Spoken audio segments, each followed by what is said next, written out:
யாக்கோபு யோவான் பேதுரு அந்திரேய யாக்கோபு யோவான் பேதுரு அந்திரேய யாக்கோபு யோவான் நீல கடலில் ராமுழுதும் வாலை போட்டும் ஒன்றுமாக பாடவில்லை ராமுழுதும் வாலை போட்டும் ஒன்றுமாக பாடவில்லை ராமுழுதும் வாலை போட்டும் ஒன்றுமாக பாடவில்லை நீல கடலில் இயேசுநாதர் படகின் உள்ளே வந்தார் இயேசுநாதர் படகின் உள்ளே வந்தார் இயேசுநாதர் படகின் உள்ளே வந்தார் நீல கடலில்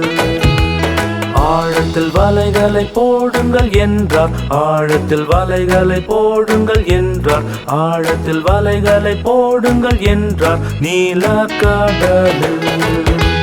வலைகள் நிறைய மீன்கள் கிடைத்தது வலைகள் நிறைய மீன்கள் கிடைத்தது வலைகள் நிறைய மீன்கள் கிடைத்தது நீல கடலில்